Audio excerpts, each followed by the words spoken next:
I like to first, thank the grace of heaven, the virtues of the masters, and the compassion and mercy of the grand predecessors, senior transmitters as transmitters, lecturers, temple masters, and everyone giving me this opportunity today to talk about today's topic, which is chapter 44 of the Tao Te Ching. Okay, so this is a similar link chapter as chapter 43. It's the title is this title already happened once already. I think it's chapter 28. I want to say it's chapter 28. No, or is it chapter 32? Sorry, chapter 32. Okay. No, 知子章. Okay, it's so you can translate it as knowing when to stop or where to rest. The alternative title is also 保命. Literally, it means to protect or preserve, protect life. Okay. All right. It's 8 lines, 8 phrases, lines. Okay. So the first section, Lao Tzu's asking question, which was more dear, more important.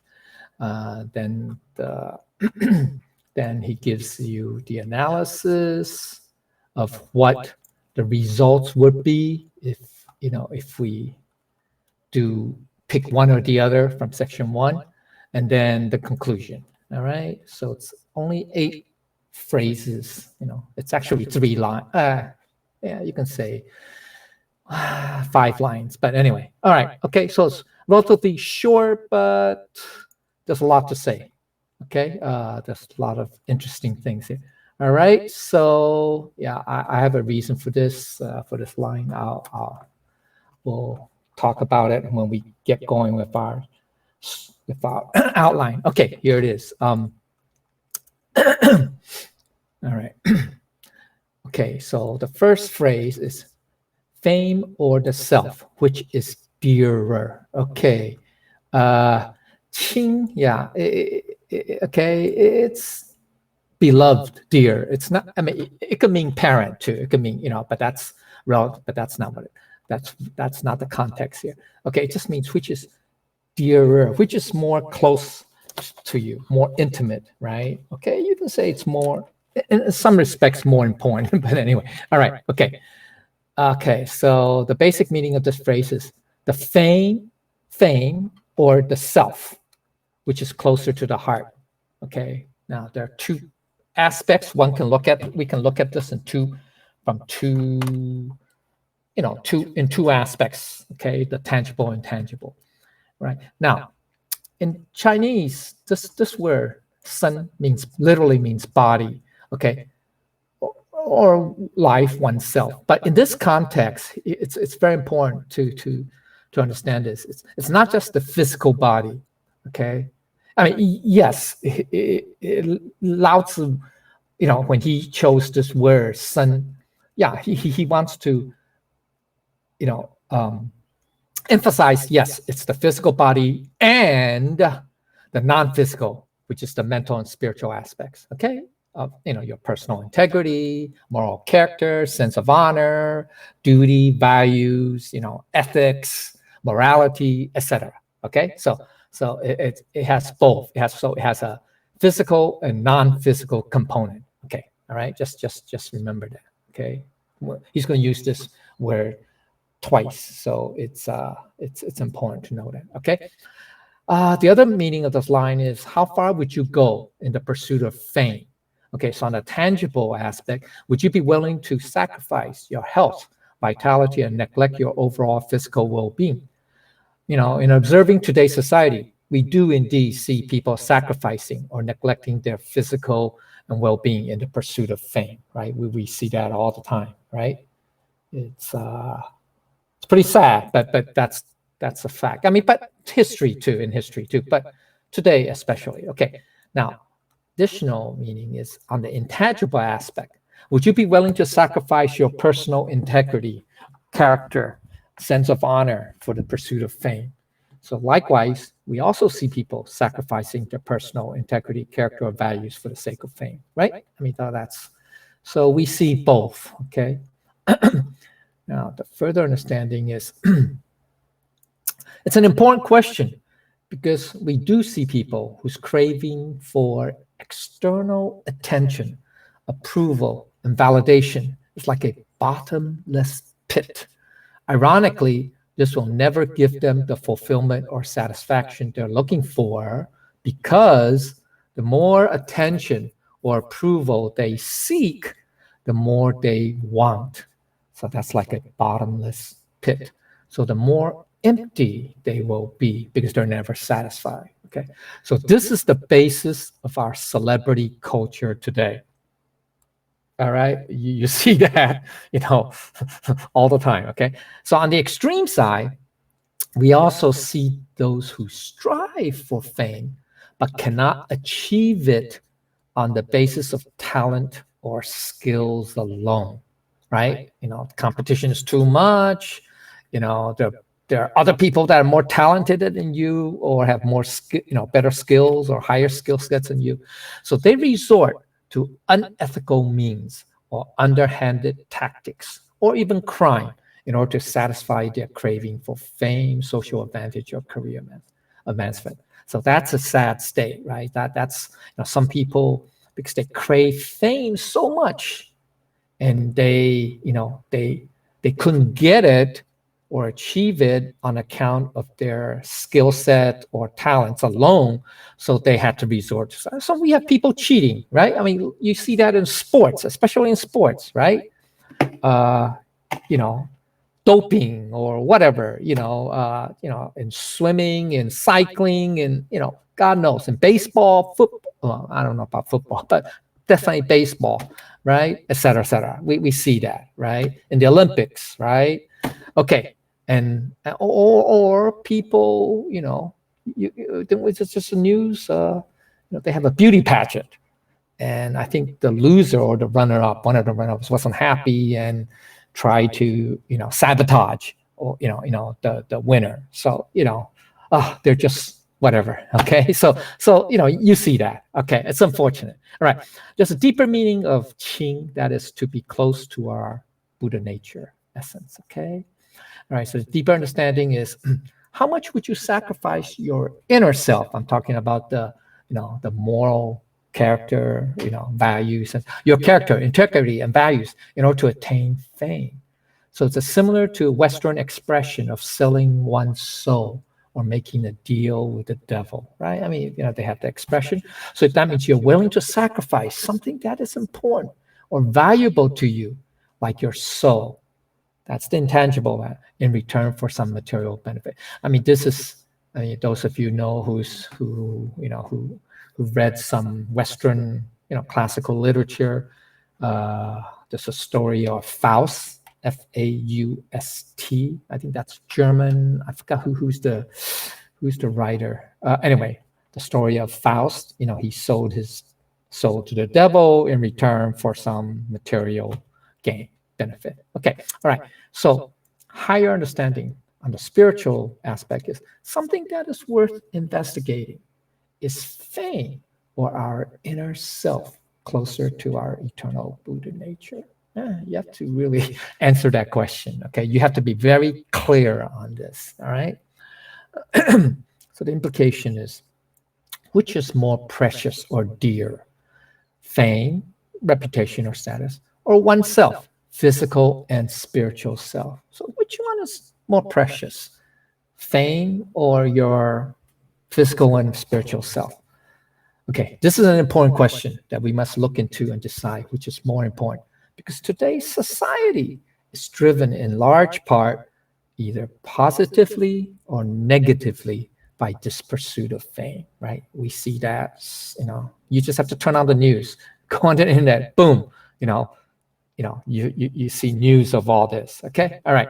So the key point, each one of us needs to examine, to ponder deeply whether fame or the self is dearer or more precious.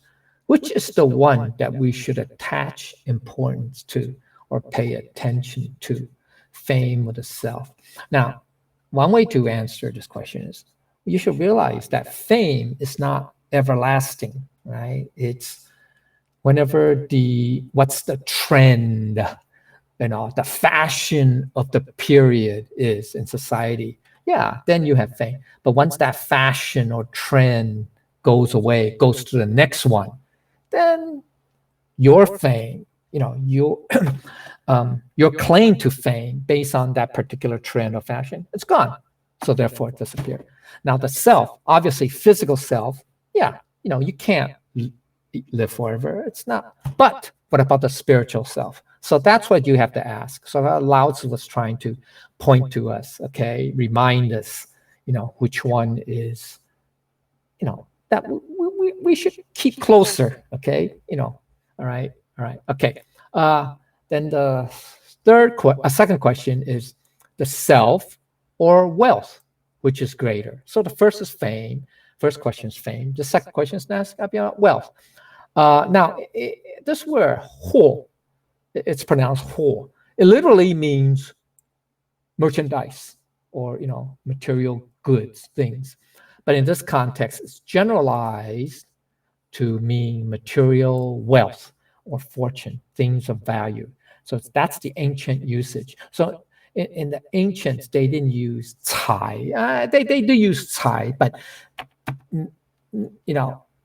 yeah, they could use cai, but they use ho to represent that. So it's similar to modern day usage fortune. That's what I'm saying. Get it? Okay, it's more okay. All right. So basic meaning of phrase is, as in the first phrase, just as there are people who pursue fame, there are also many who pursue wealth. Also has two aspects, tangible and intangible, just like the previous phrase. So the same two aspects, tangible and intangible of the self, apply here in the same way. Okay. So another meaning is, which is more, the self or material objects of value? There are more material objects than the self, that's for sure, right? There are too many to count, right? Okay, and there's only one you, okay? So that's another way. So there's only one unique you, okay? All right, another. This is not just about having material objects or making a living, but about being greedy, never being content with what one has. Like someone who can never have enough money, just like people who crave attention can never get enough attention. So the people who pursue fortune in this context would never feel they have enough, because that is a bottomless pit as well, just like for fame, right? Previous phrase, first phrase. Okay. Now, fame and fortune, right, can be intertwined. I mean, they can be linked. Okay, they don't have to be separate. Or, I mean, oftentimes you can say they feed off one another or is dependent on one. I mean, they could stand alone too, but they could also be dependent on each other. Okay, so there are those who only pursue fame because that's what matters to them and don't care about fortune. And also there are those who only pursue fortune because that is what is most important to them, that they don't care about fame. Okay, so that's true. Okay, but there are also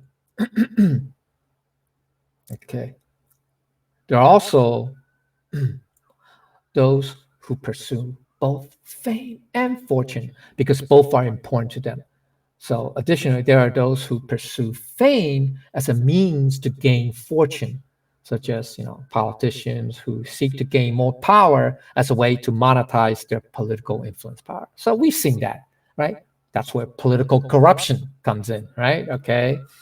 All right. Then there are also those who pursue fortune or wealth because they want to become famous or recognized for their wealth and magnanimity, like publicizing their philanthropic causes, right? There are also those, okay? They pursue fame. They pursue wealth and they get a lot of wealth.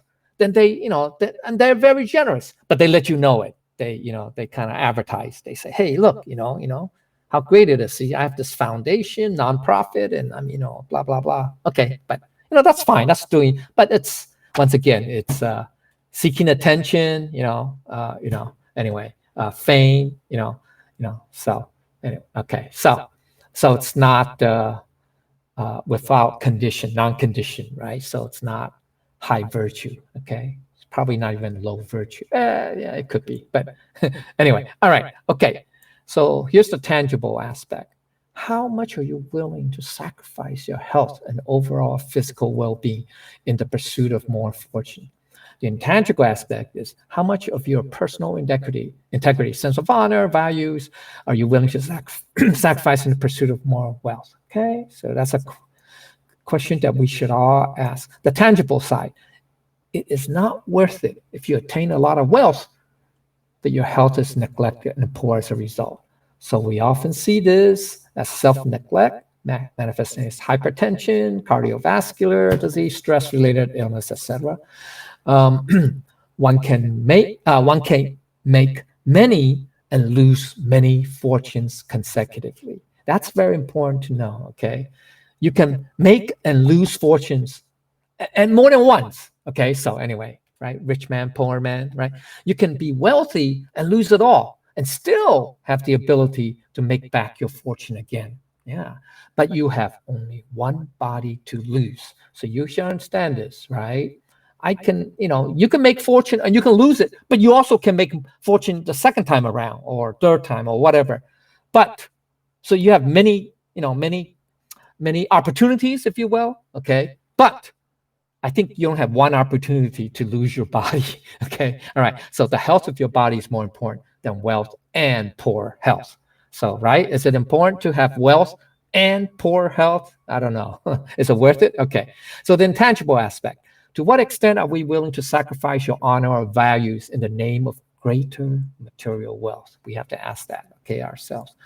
Is it worth it to attain a lot of material wealth, but yet along the way you compromise your integrity or character and cannot live with yourself? On the spiritual side, is fortune or our physical self more than our eternal Buddha nature? Okay, okay, right? You should ask that question, okay? All right, all right, what is more? Material objects or fortune, or oneself, physical and spiritual self? Which is more? This is an important question that we must look into and decide which is more important, because today's society is driven in large part either positively or negatively by this pursuit of materialism.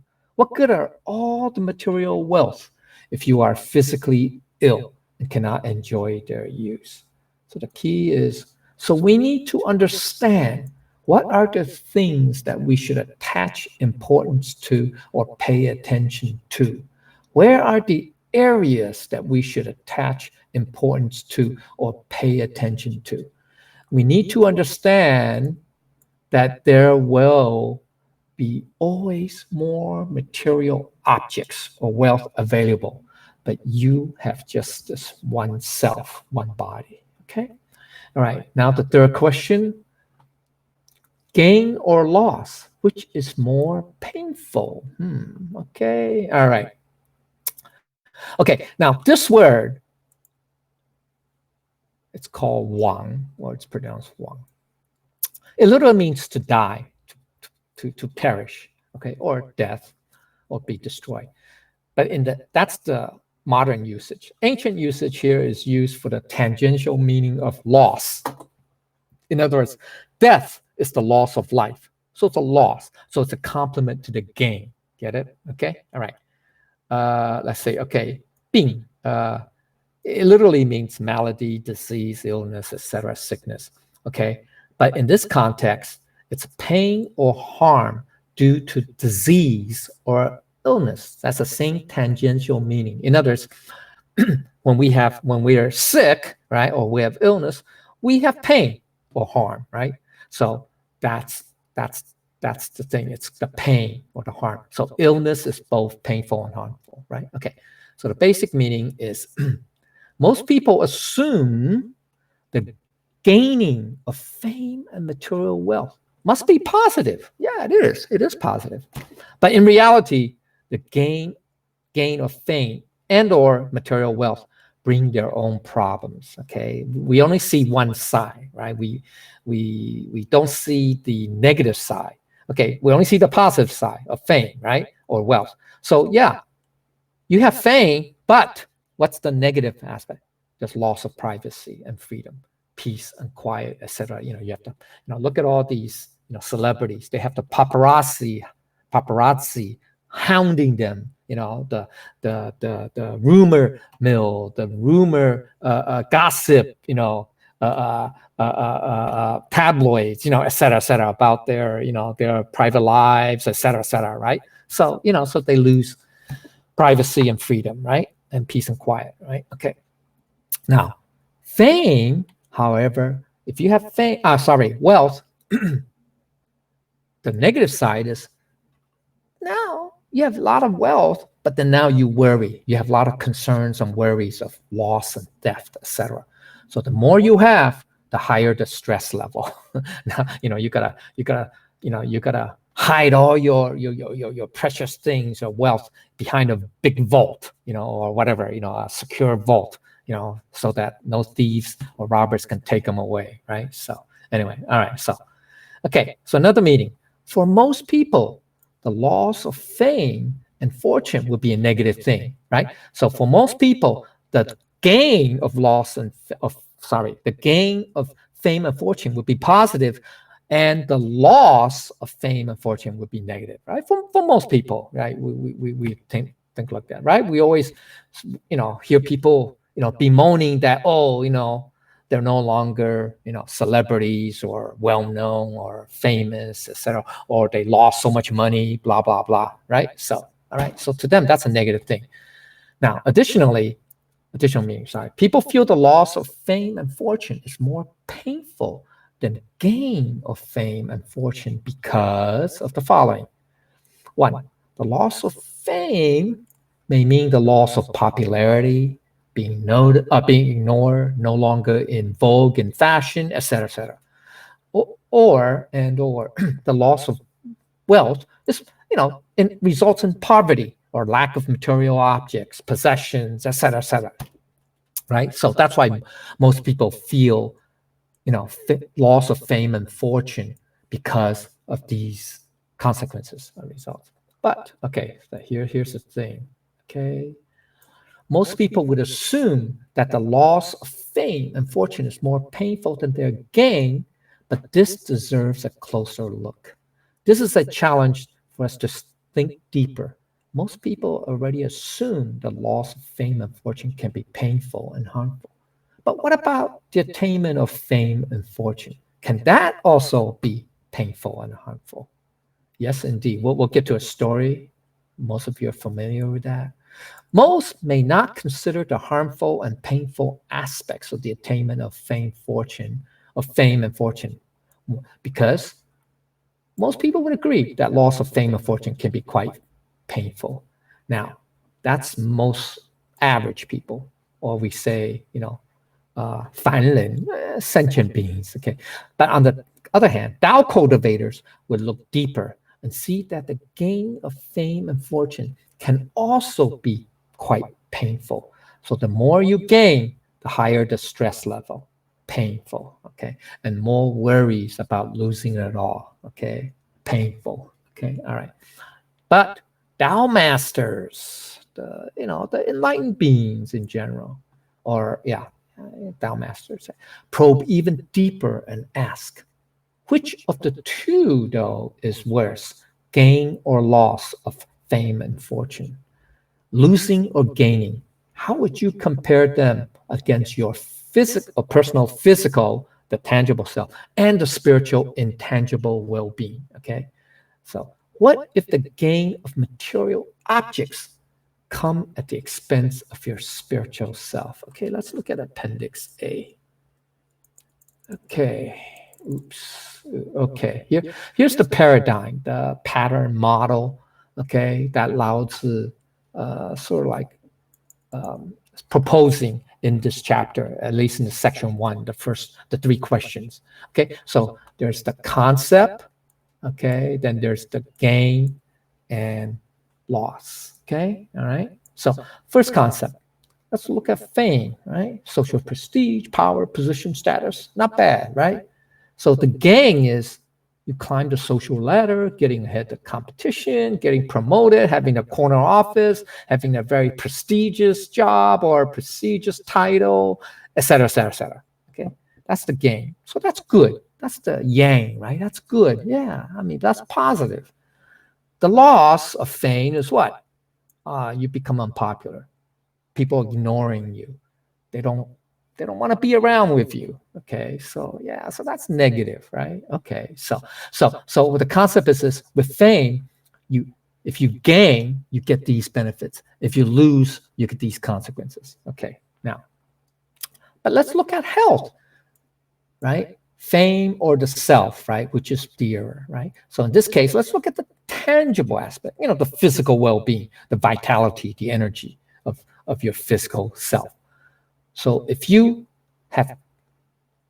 gain this quality, i.e., the tangible aspect of your self, health, what do you have?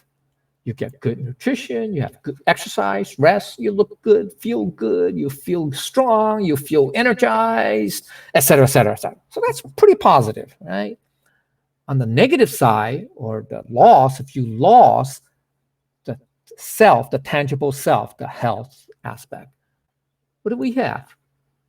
We get sick, we get injured, we always feel tired, right? We feel sluggish, no energy, no lack of vitality, right?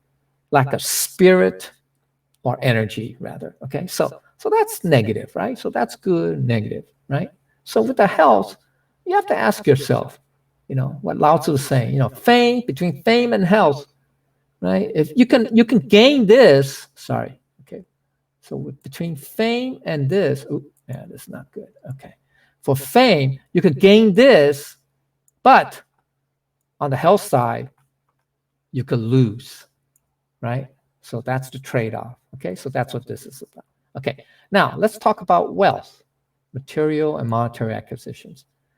The positive is, yeah, to gain wealth, yeah, it's good because you can accumulate more resources than you can possibly use. Look at how many billionaires. Well, yeah, okay, the top 1% or the 10th of 1% or the 100th of 1%.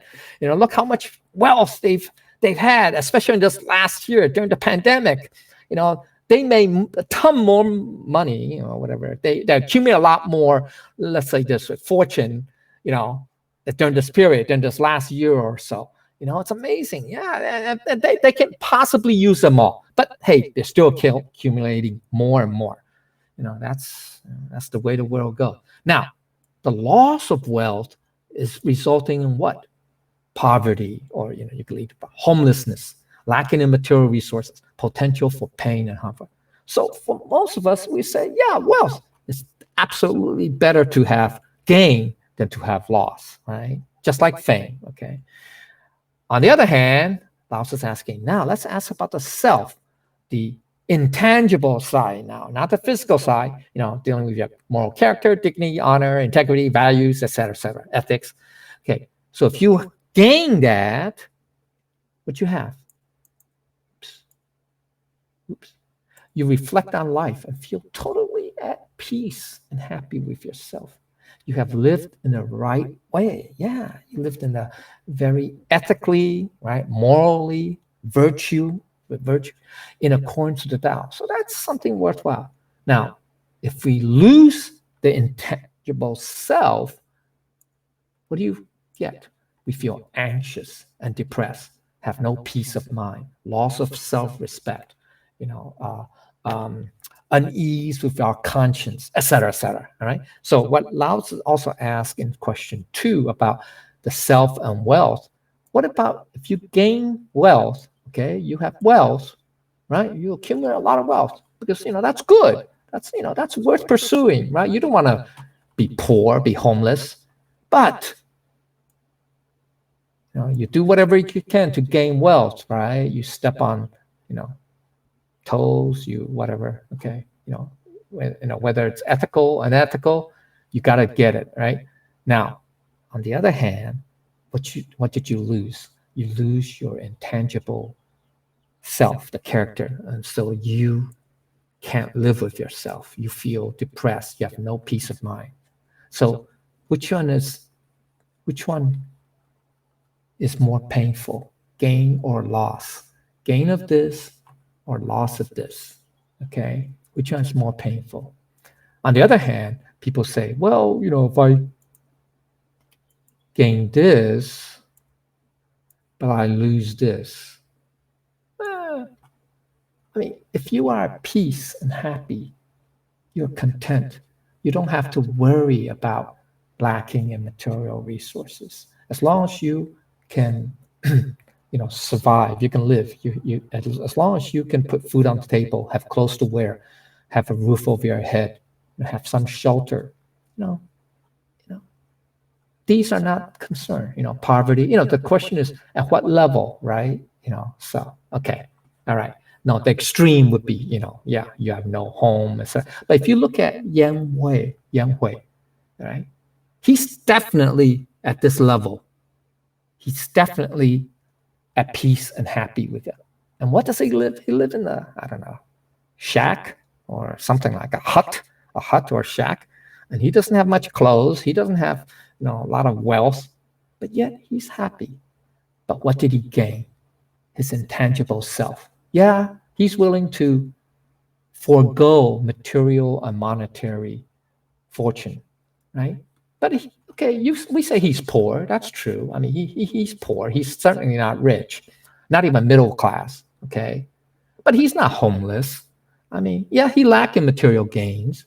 Okay, but he's happy. He's happy internally. Okay, so that's what Lao Tzu, is asking. Okay, all right. So that's something that we all have to sooner or later. Okay, have to, ask ourselves. Okay. Especially when we're cultivating the Tao. If you're not a Tao cultivator, fine. Then this is what you would want. Okay, this is what you want. That's fine. That's more power to you. This is what you want. That's what you're gonna get. The question is, you might lose this. Okay, you might lose this. Okay, so that's the question. All right. Okay. So, all right. Let's get going. Oh God, I'm over. Too much. Okay, where am I? Okay. Oops. Yeah, appendix. Okay. So higher understanding. Okay. You may win and gain fame or material wealth, but end up unknowingly losing something else, right? Like our health or, our intangible, our character, values, etc., virtues. On the flip side, you may also lose fame and or material wealth, but end up benefiting. This is because in matters of the phenomenal world, there are no absolutes. Nothing is fixed. Okay, everything's changing. Remember anicca, right? Everything's impermanent. The law of causality, etc. Okay, so remember just recently, 2 weeks ago. So all things appear to take loss, but benefit or receive benefit. But to take loss but benefit, or receive benefit but lose. That's fourth line of chapter 42. Okay, right? He's talking about. Remember the what's it say? 塞温 司马, the frontiersman, old frontiersman lost his favorite horse, right? So what appears to be a loss can be a gain, then what appears to be a gain comes out to be a loss, etc., right? Okay, just multiple cycles. Okay, all right. Okay, so implication: what is more painful, gain or loss of fame and or material wealth? This is an important question that we must look into and decide which is more important, because today's society is driven in large part either positively or negatively by this obsession over gain or loss of fame and or material wealth. Yeah, that's our world. That's our world right today. Okay, all right. Okay, contemporary society. So the key is we need to examine the substance or the content of gain or loss. We must be aligned with, be in the same direction as the true principles. We must stand with the principles. Okay, so that's why the loss of the intangible self is a big gap. Okay, all right, it's a serious matter. Okay, so now we're done with section 2. I think that's section 2, right? Yeah. No, section 1. That's only section 1. Damn. Now we're in section 2. Okay.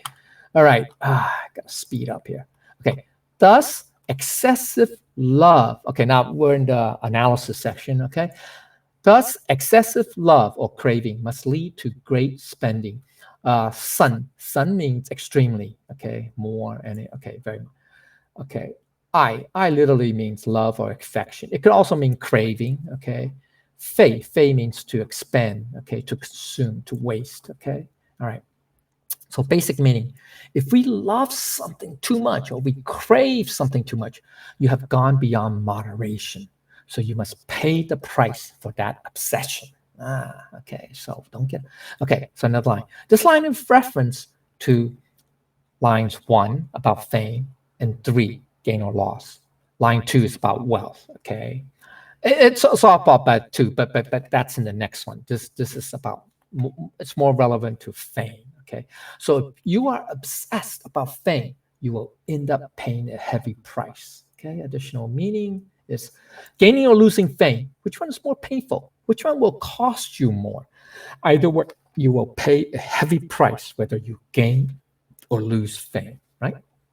Okay, now here's the general principle that we can. Okay, I have to go to another story here. Okay, this can be extrapolated to a general principle, which is your obsession for fame or anything else will exact a price. I think it's exact. Okay, well, it doesn't matter. Will extract a price because it, the fame or anything else, does not or cannot love you like you love it. Right? Fame. Yeah, you want to be celebrity. You want to be famous. But you tell me, does that fame love you back the same way you obsess over it? I don't think so, right? First of all, it's non-sentient, right? So now, now we're going to talk about the story. So this is the story of the horse lover, 爱马的人. It's from 庄子, okay? Inner chapters, section 4, okay? Or the 4th chapter, okay? All right, let's go to that. Okay, it's I'm gonna tell the story very quickly. Okay, okay, the story goes something like this. Very short. There was a time in ancient China. There was a very I don't say wealthy, but he's a very how can I say obsessed person. Okay, and what you can say he's partly pretty wealthy or well-to-do anyway. Okay, so he had a favorite horse. He loves the horse to death. Okay, it's more than his pet. Okay, it's a very beautiful, it's a beautiful stallion steed. Okay, it's like the top of its breed or something like that. Okay, anyway, so he's obsessed with this horse. Okay, this beautiful horse. He would spend as much time, each day with that horse. He would personally what got groomed, they call, is that the term, groom the horse, right? They groom it, they use a brush or whatever to I don't know, comb his hair, his fur, and wash the horse, wash his hooves, his legs, etc., trim his, I guess, his mane, his tail, etc. And he would feed it the best food, the best grains that he could get his hands on, the best, nothing but the best for his horse. Okay, nothing but the best. And he would keep the stable ultra clean to the degree that, any of the horse manure, horse droppings, he would collect in a very the store in Zhuangzi is in a very intricate or expensive looking wicker basket. He would collect it. The horse maneuver. Okay. And also he would collect the horse urine and store it. When the horse goes, right? It goes, right? It's like downpour. But anyway, so he would get the most, I don't know, most beautiful vase or vase, big vases, okay, and he would collect the urine in it. And then so a lot of his neighbors, people were saying, hey, aren't you, isn't that kind of, are you, that's weird, why are you collecting horse manure and horse urine in these wicker baskets and these these beautiful looking vase, what are these vases, what are you doing, you're keeping them? And he responded by saying, listen, I want to keep this horse stable, his home, right? His home, the cleanest possible. I don't want anything defiling it. If you, I don't know if any of you have visited horse stables, you got to be careful where you step on it, okay? Because, you could end up stepping on, horse manure, okay? Or, a puddle of the horse urine or whatever. Okay, so that's natural. Horses don't do that. Okay, they don't go to a outhouse, right? Okay. Anyway, so that's his explanation. He goes, oh, I have to keep it absolutely clean, nothing to defile the horse stable. His home. His home. So anyway, so people just shake their heads. Okay, so one day, I'm out of time. But one day, he was lovingly, what do you call that? Grooming his horse and feeding him. Well, first he was feeding, his horse the best grains or oats or whatever, whatever the horse eat. Okay, I think they eat hay too. But anyway, all right, the best that he can get. Okay, the best hay, best grains, best oats, whatever, feeding the horse. And then same time he was grooming the horse. He was lovingly grooming the horse in the stable. And then there was a sound, a buzzing sound, buzzing sound that was bugging him, saying, what the heck is that sound? It turned out to be a horsefly. Horsefly, they that's natural, right? Horses attract flies, okay? So this, buzzing horsefly, boom, landed on the rear, the rump, the rear, the hind leg of the horse, and this man got really irritated. He got ticked off and say, wait a minute, who are you, you lousy horsefly that's buzzing around, bothering me, bothering the horse, and landing on the horse, and what are you trying to do? Suck my horse's blood or whatever, I don't know, and not sting, but that's what they do anyway. So he got really agitated and really ticked off. So without thinking, this once very impulsively, he took his hand and slapped at the at the horsefly, at the rear run. Now, what happened was this loud slap startled the horse. The horse was feeding. He was minding his own business. He was being groomed, fine, but he was, he didn't mind that. But he was feeding. He was eating. Having a good time. Then suddenly, there was a loud slap on his rump. So instinctively, the horse kicked. He uses rear legs, powerful legs, kicked. And unfortunately, the man was there standing behind the leg because he slapped at the horse's rear. So the horse's powerful legs kicked out and hit this man square in the chest and knocked him, like several feet against the stable. Okay. And unfortunately, tragically, that kick was too powerful. It crushed the man's ribs and killed him instantly without it. Okay. And without didn't know what hit him, what kicked him. Okay. Anyway. So, but meanwhile, the horse, that was just an instinctive move, right? Was startled, something, hit him in the back. So he kicked out. That's instinct. And, after that, there's nothing happening. So the horse continued to feed, not realizing that he had kicked his master, his owner, kicked him to death. Okay. All right. Okay. So the story. So what Zhuangzi was trying to say is that, I'm trying to get my mouse here. Okay. Where's my mouse? Okay. Where's my mouse? Anyway. Okay. All right. Okay. Okay, so there's a symbolism. There's a lot of symbolism in Zhuangzi's stories. Okay, so this time the horse just represents an attachment. Okay, it could be anything.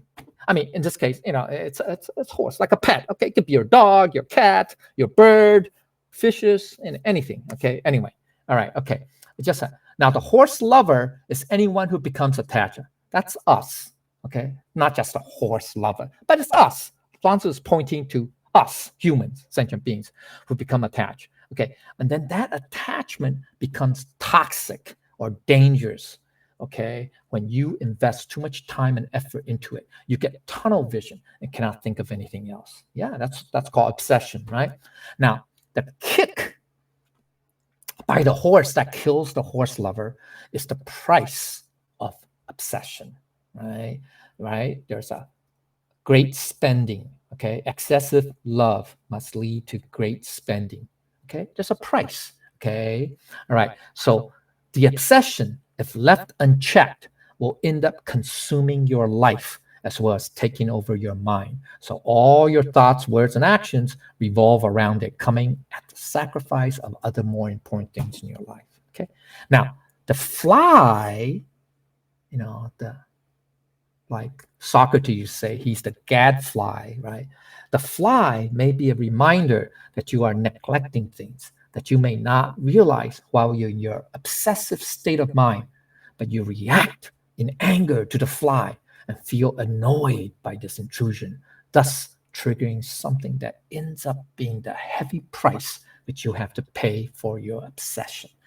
In the horse lover's case, the fly, right, annoyed him so much that he lashed out in anger.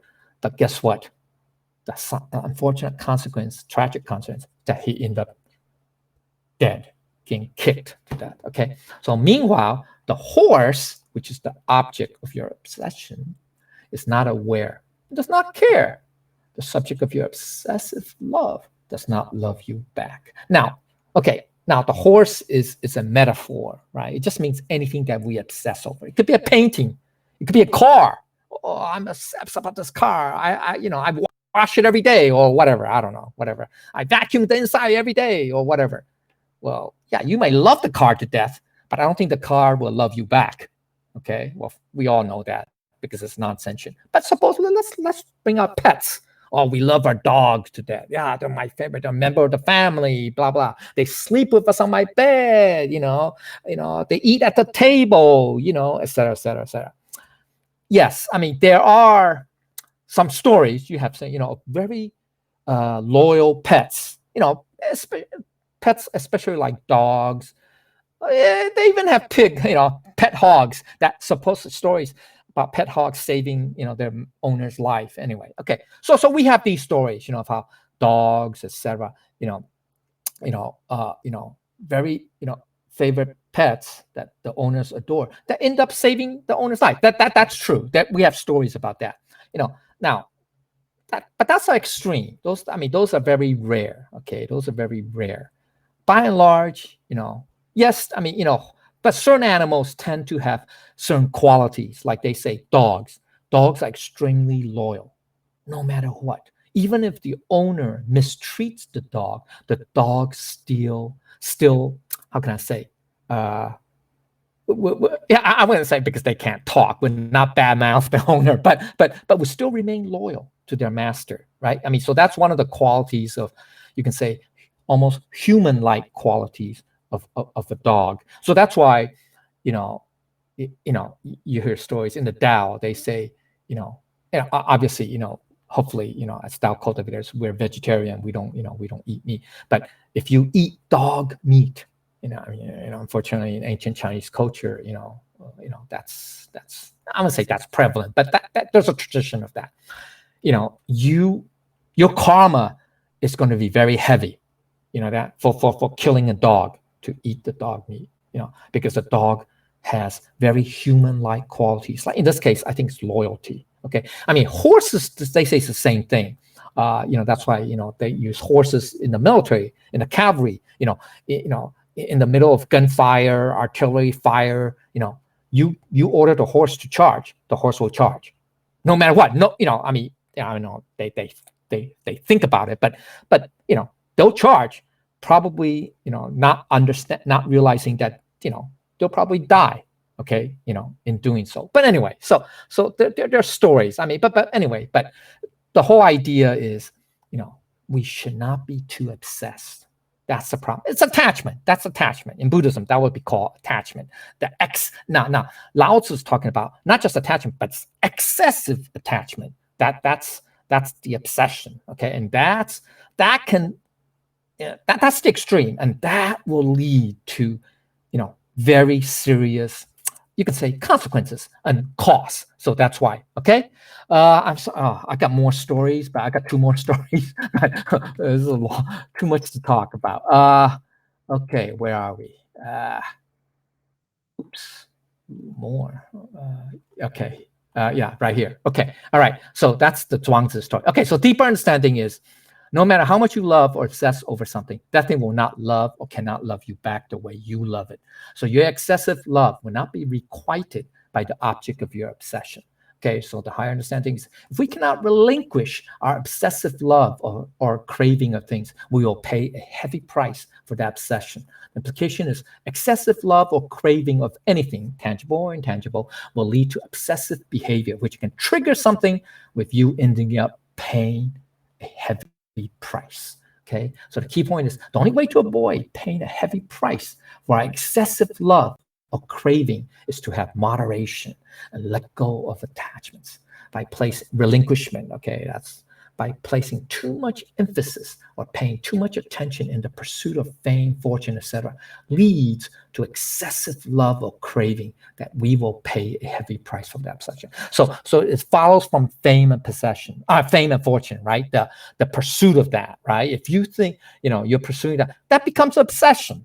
Okay, and if you go too far, and then that's there are going to be serious consequences. Okay, now the next one is, excessive hoarding must lead to heavy or severe loss. Yeah, so 藏 means to hide. So to hoard. Okay, 厚 means thick. Okay, but 厚亡, it just means 亡 means, remember we say harm, pain. Okay, so literally means thick, death, but ancient use just means heavy, substantial, severe. Okay, so it's a substantial or severe loss. Okay, so basic meaning is this phrase: this is a warning about a wrong way to live. Okay, the more you hoard, the more likely it is for you to suffer some kind of loss, such as damage or death. So this has to do more with wealth. Now you're hoarding wealth as opposed to fame, right? I mean, so the previous line is about fame, right? The excessive love,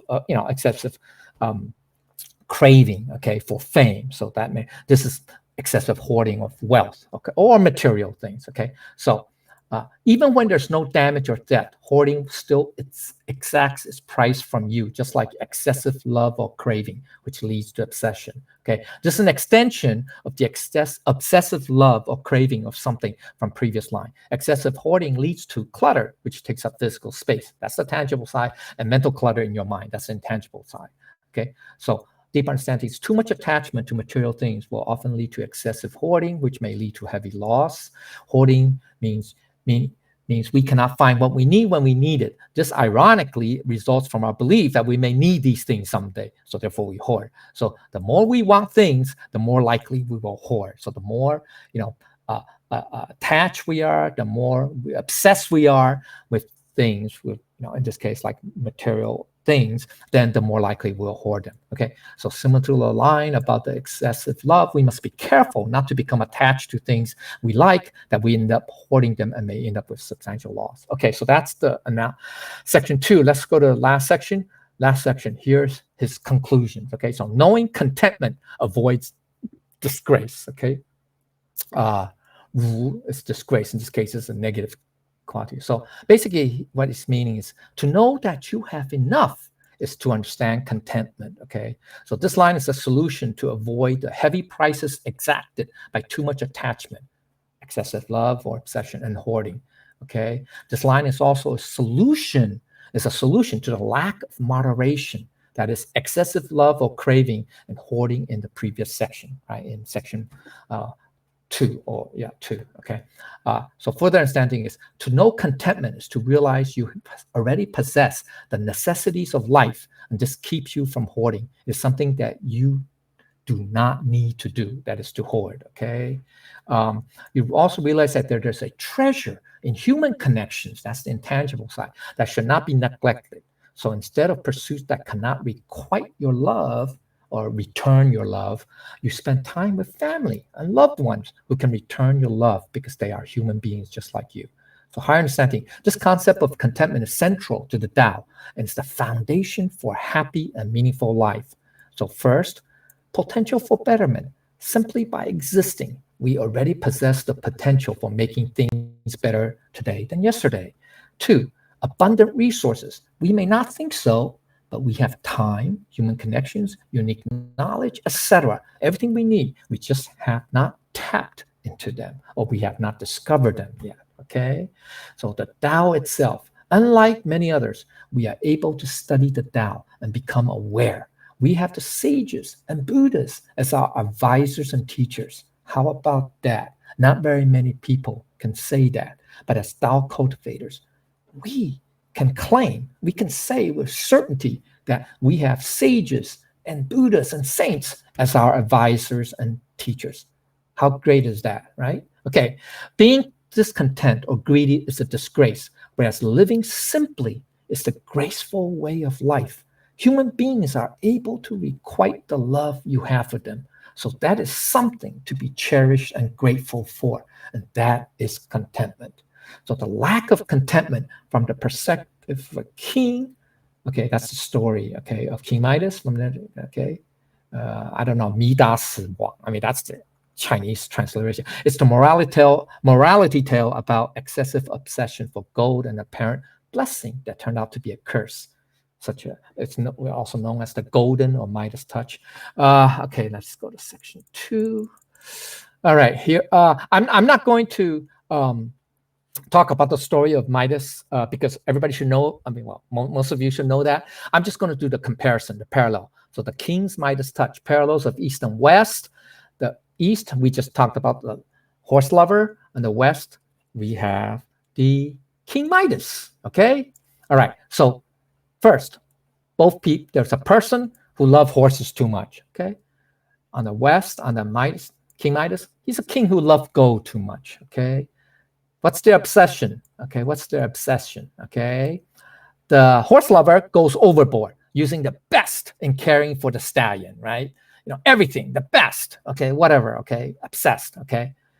The king, Midas, his wealth was not enough. He was a king. He has a lot of money, wealth, but he must have gold and more gold, okay? So, all right, so that's the obsession. The turning point, oops, damn it. Okay, turning point. The horse lover didn't like the horsefly buzzing around, landing on his horse. He didn't like that intrusion, right? So he got angry, agitated, and slapped the fly that landed on his horse. That's the turning point. What did Midas do? He ran around, turning everything into gold in his palace, okay? Flowers, food, plates, etc., etc. Okay.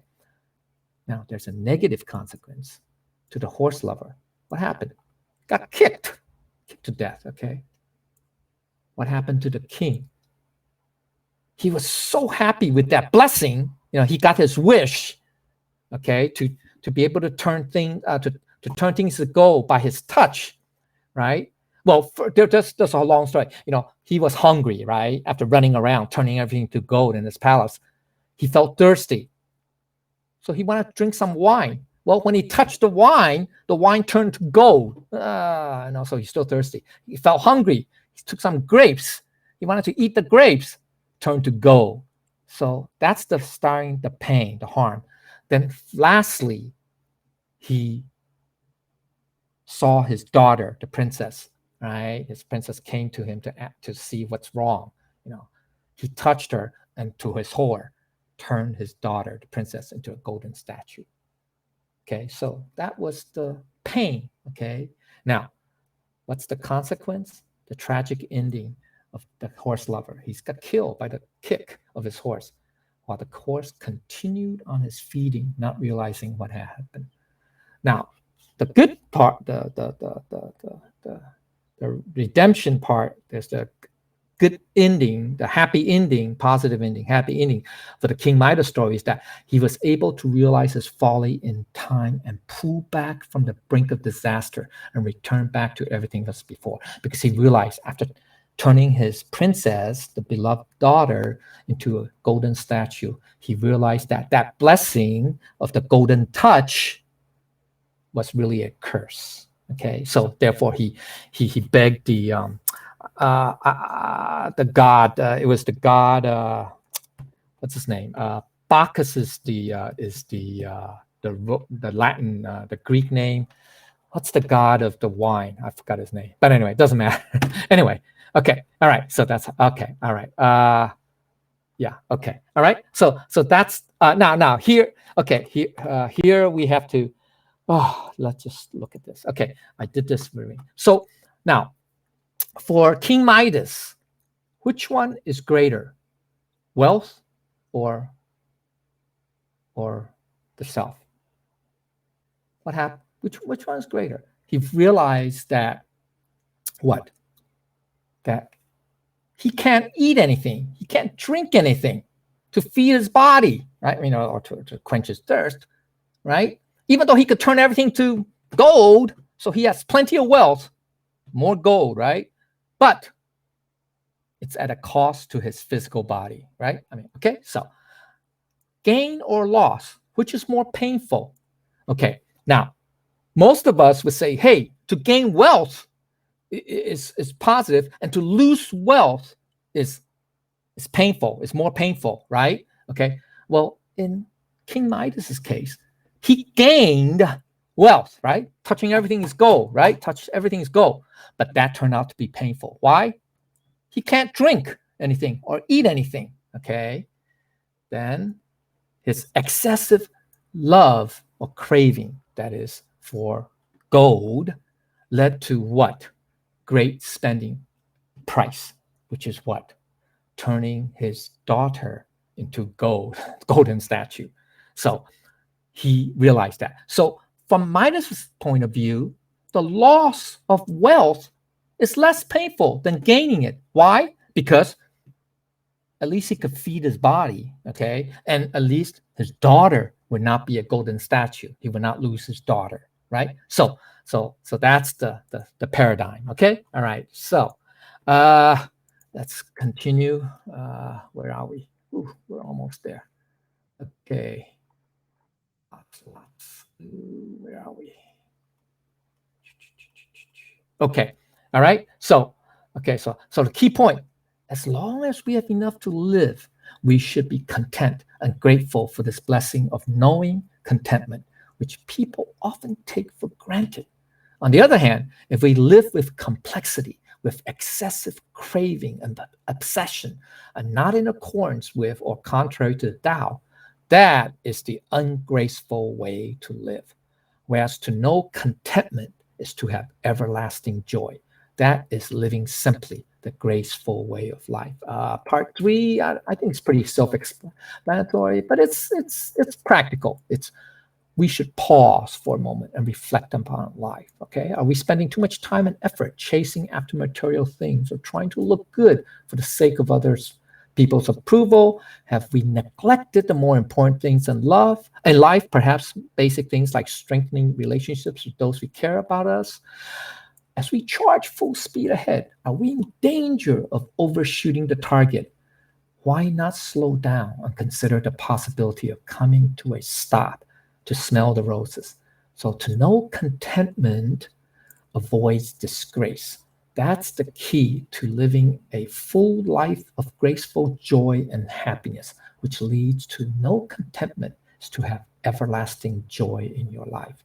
So to know when to stop or where to rest avoids danger is the key to skillfully sidestep problems before they occur, leading to what? To know when to stop or where to rest in order to regain calmness. Okay, so this point leads, knowing where to stop, when to stop and where to rest, leads to my to the final section, okay, to the to the concluding section. Okay. Okay, here. So knowing, do we do this? So, yes, we did this. Sorry. Knowing where to stop. Sorry. Okay, this is the second to the last phrase. Okay, knowing where to stop. So in this last section, Lao Tzu was asking, what leads to problems in life? He observed the world around him and noticed that troubles usually start when people say, just one more, just one more, just one more. Okay, they do not know when to stop. This is just as true today, not knowing when to stop, right? Okay, so Tao cultivators learn from real life examples and believe it is always better to quit while you're ahead. Okay, there's a Chinese saying, 见好就收. Fill your cup shy of the rim so you don't overflow the cup. One who holds this Tao does not wish to be overfilled. That's third to the last phrase of chapter 15. We talked about that before. There's also a common expression, 80% full, 八分满. This line also applies to the pursuit of fame and fortune. Okay, so that's okay. So overflowing the cup can serve as a metaphor for danger, no longer just about attachment to, pursuit of, or obsession about fame and fortune. Not just about greed, but life in general. When we are in a rush, not watching where we're going, we can take the wrong step, make a mistake, make a mess of our lives, all right? Okay, so yes, it's about greed too, but it's more than that, okay? It's broader, okay, all right. Oh, here's another story. This should be the last story, okay. In addition to mastering contentment, sages want us to master the art of slowing down, pausing for a breath, and assess the situation. An ego-driven craving is never truly satisfied. It is a bottomless pit that will always demand more. This applies to all things, especially with material objects.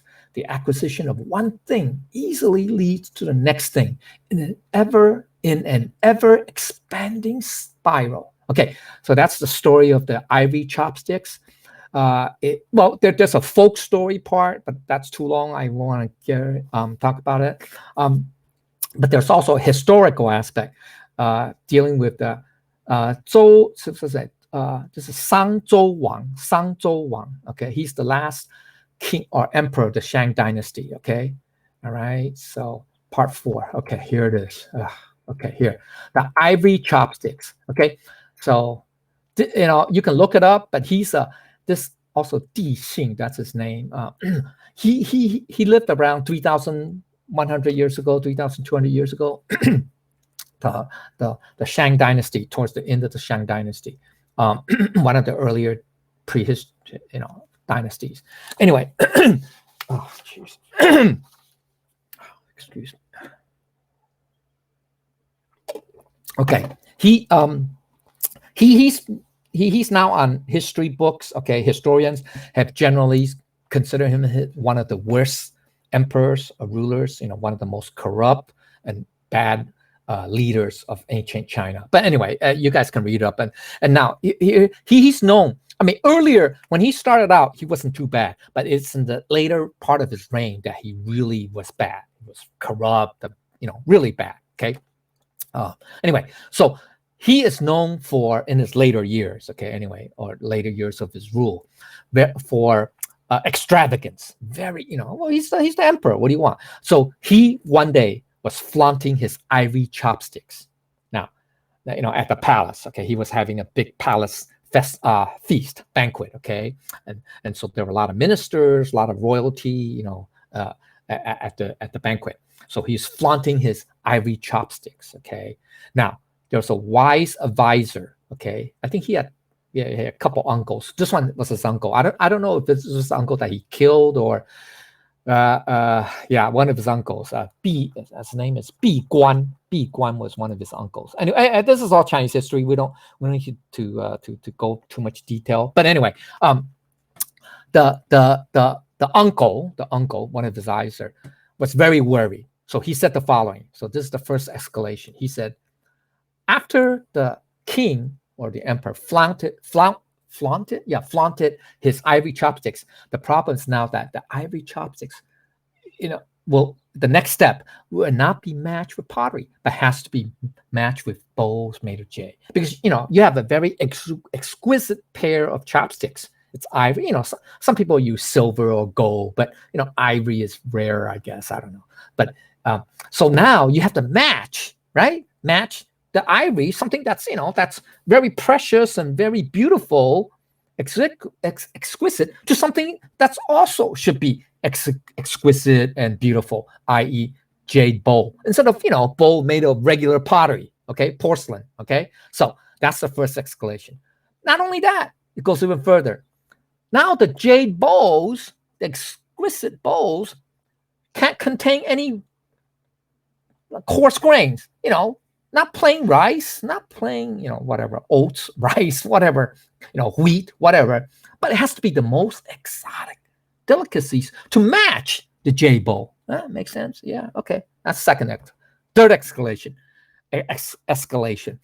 The one used to such delicacies will not want to wear plain clothes or live in huts, but would prefer to wear fine silk and live in towers. I mean, castles, towers, they use towers in China, but I guess in the West would be castles. But anyway, or mansions or, palaces. Okay, anyway. So what is the next escalation is, now you have all this, exotic delicacies. Well, on a exotic or beautiful bowl, or, and with an exquisite ivory chopsticks, well, then the person that's going to be, eating this, feasting on this, they can't wear regular clothes now. They got to wear fine silk, man. They got to have, live in a big mansion or a castle or a palace, whatever. It can't be, you have to match that, right? Only that's deserving, right, of this meal, right? Okay. It's like, it's like today, we get, if you go invited to, formal state dinners, at the embassies or something, you tell me you can't walk in there, or even fine restaurants nowadays. I remember being in New York in fine restaurants.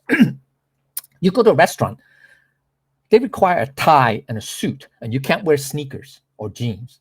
They won't let you, even if you have a reservation. Even if you got to pay them $1,000 a meal, doesn't matter. Sorry, those are the rules. Okay, yeah, you have to match. You're gonna have sit down for a fine dining experience.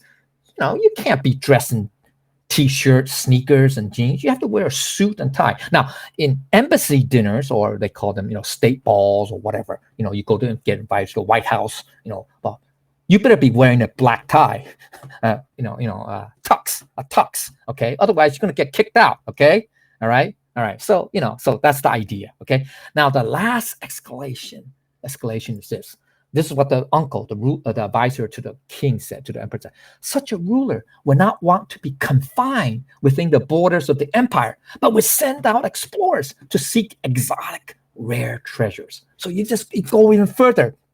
So what that means is that the king will no longer be focused on what? Governance, on governing his empire, on helping the empire flourish, prosper, helping the people, lift them out of poverty, help them to prosper. Rather, he's going to just pursue his own self-indulgence, which is sending out, explorers for exotic treasures or exotic animals, to match all these. So that's what the advisor said. Now, there are other advisors said, hey, wait. Aren't you making a big deal, a mountain out of molehill? Oh, it's just ivory chopsticks. What's the big deal? Let the king, show it off. It's no big deal. It doesn't mean that all this will happen. So nobody listened to the uncle. Okay. Anyway, so guess what? These would all be signs pointing to the decline of the dynasty. Not auspicious, very ominous. And as a matter of fact, history will prove the advisor, the uncle, correct. King Zhao turned out to be the last emperor of the Shang dynasty, which was overthrown by King Wu, okay, Wu Zhou, Wu Wang, founder and first emperor of the Zhou dynasty, circa 1046 BCE. Okay, all right. So this is the big picture. This is the notion of what Lao Tzu is teaching, this principle, general principle of what? Knowing when to stop avoids danger. Now, this, you can say this is like a story. Yeah, that could apply at the state level, at the national level, right? At the country level. Now, but it also applies at the individual level too. Okay, many levels, but this would be the grander, scale. Okay, so so don't think that knowing to stop, it's not important. It affects even the state. Okay, all right, not just the individual. Okay, all right, okay. That's the last story, I promise. Okay, too many stories. Okay, so deep understanding.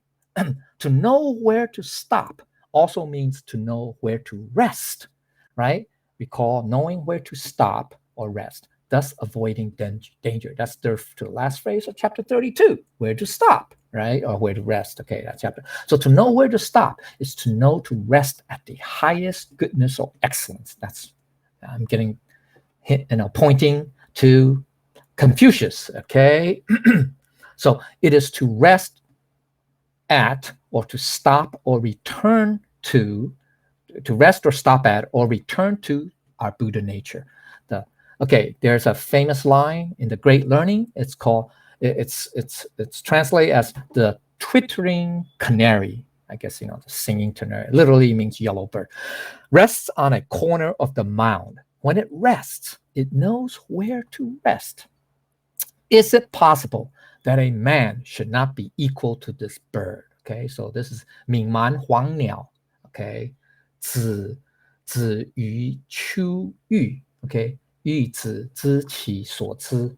Okay, 可以人而不如鸟乎? Okay, so it's from the Great Learning, chapter 3, second section or paragraph. Okay, so the implication is this: to know where to rest at, to stop at, return to, be with our Buddha nature, there will be neither danger nor unease. One must know when or where to rest or stop in order to regain calmness. Also from Great Learning, preface, line 2. Okay, with this simple wisdom, there are countless mistakes that are unnecessary and could have been avoided in life. Okay, getting to the last phrase. Okay, so key point. Generally, most people will pursue fame and fortune. While pursuing fame and fortune, they do not know where to dwell, that's rely on, other than fame or fortune. Right? So they can only know that they can rely on only fame and fortune and nothing else, where they will regret dwelling in or relying on fame and fortune. So there will be danger and unease. By knowing where to stop or rest at, we can preserve the life of our true Buddha nature mind. Okay. All right. Here's the last phrase. Okay. So after knowing contentment avoids disgrace and knowing when to stop avoids danger, thus one can endure indefinitely or last forever or indefinitely. Okay, so the basic meaning is those who live in accordance with the Tao or with the principles of the Tao are the ones who last. Okay, this does not mean ever overextending one's life physically. Okay, longevity. Okay, the observation is that many people live fast and die young, thus wasting great potential and unable to do worthwhile things in life. Okay, thus the right way to live is completely enjoying the gift of life to the fullest extent, just as it was always intended by nature, by heaven, by the Tao. Okay, this means what? To know contentment. On the tangible level, to know when to stop. Okay, don't go into excess, right? Don't go to extremes. Moderation, the middle path, etc. And the intangible level, to know where to rest. Be with our Buddha nature, to follow our Buddha nature, right? To let our Buddha nature be our guide. That's where we should rest at, okay? Or you can say to rely on, okay? All right, deeper understanding. To know contentment is not to be affected, influenced by insults and dishonor, okay? Because you are with your Buddha nature. Nothing else matters, okay? To know when to stop is to avoid the dangers of the never-ending ego-driven craving that is a bottomless pit. To know where to rest is to abide or be at one with our Buddha nature. By doing this, you will have a long, worthwhile, and joyous life. The implication, the solution to the cravings or obsessions of fame and fortune is knowing contentment. Okay, that's very important. The solutions to the cravings or deep attachments. Yeah, well, it's more than it's excessive attachments. Okay, that's what obsessions are. Or you can say greed too, excess greed. Okay, for fame and fortune. It's to know contentment and knowing when to stop or where to rest. These are the twin pillars of living a fulfilling, worthwhile, and enduring life. So here's the conclusion, the key. Knowing contentment on the tangible level is knowing when to stop, and on the intangible level, knowing where to rest, are the solutions to the problems of the ego-driven, endless cravings of fame and fortune. So there will be neither dangers nor unease. This way, one's life would be fulfilling, constant, and everlasting. This is to know when to stop or where to rest. Thus, this is to preserve life. Okay, I'm sorry it took so long. 90 minutes, right? Yeah, 90 minutes. More than 90 minutes. Okay, anyway, if I said anything wrong or in mistake or not clearly or not completely, I ask for the Buddha's and Lao Tzu's understanding and forgiveness.